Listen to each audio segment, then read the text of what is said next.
Chiffre d'affaires en chute libre. Ouverte moins d'un an après le premier confinement, la cave souffre particulièrement du contexte sanitaire. L'objectif était qu'elle représente rapidement 20% du chiffre d'affaires des établissements Kiel. On en est loin. La cave propose près de 800 références au grand public, y compris pour de la vente au détail. Vin, créments, champagne, spiritueux.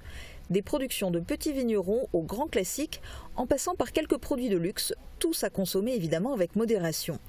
La cave a aussi noué des partenariats avec des artisans et commerçants locaux, terrines, chocolats, biscuits, pour proposer des coffrets cadeaux. Mais ouverte depuis seulement avril 2019, la cave a du mal à garder le lien avec sa clientèle. Très dur. On a encore la chance parce qu'ils téléphonent ou on essaie de les contacter, mais c'est vrai que quand l'activité est à zéro, c'est compliqué d'avoir une projection. La cave s'est adaptée au contexte sanitaire et propose du call and drive en plus de continuer à accueillir les clients. Avec la clientèle professionnelle en revanche, tout est à l'arrêt.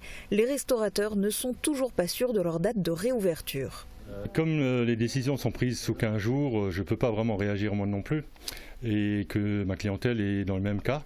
Donc on ne sait pas quand on va ouvrir et les possibilités qu'on va avoir. Je passe quelques commandes, mais vraiment l'urgence, parce que je ne peux pas négocier des quantités sur une année, ne sachant pas comment ça va être. Déjà 2021 va être compliqué aussi, à voir un peu au coup par coup.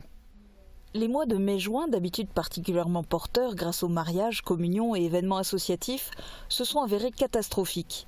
Idem pour le mois de décembre, normalement troisième meilleur mois de l'année, grâce à la très forte vente de vin aux restaurateurs, réduite à zéro pour 2020.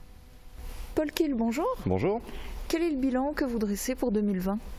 Un bilan évidemment catastrophique. On a été fermé 5 mois dans l'année, donc avec un chiffre d'affaires flirtant avec le zéro. Donc, et en plus de ces pertes, de ces manques à gagner, on a eu des pertes sèches liées au stock qui sont arrivées à date périmée. Donc vraiment une année pleine de mauvaises nouvelles. Quelles mesures ont été prises par l'entreprise ? On a dû mettre tout l'effectif en activité partielle. On a évidemment essayé de continuer les quelques demandes qu'on avait. On a essayé de continuer à les assurer, c'est-à-dire les collectivités, les EHPAD, les hôpitaux, mais ça ne représentait une part infime de notre chiffre d'affaires. On a essayé de continuer en effectif réduit à servir ces demandes et puis mettre un petit peu en place des solutions de click and collect, de faciliter encore les demandes de nos clients. Est-ce que vous avez pu obtenir des aides ? Alors non, malheureusement, on a eu l'activité partielle comme tout le monde, mais on ne bénéficie pas du fonds de solidarité, étant donné qu'on n'a pas été fermé administrativement comme nos clients. Donc on a écrit aux députés, aux sénateurs pour se faire entendre, on a monté des collectifs de distributeurs de boissons, mais pour l'instant on n'a pas ces aides et on est principalement des boîtes familiales qui en avons besoin. Du coup, comment voyez-vous l'avenir ? C'est un petit peu difficile à anticiper. On va essayer de continuer à aider nos clients à trouver des solutions pour se maintenir à flot et se tenir prêt pour le moment où l'activité va repartir.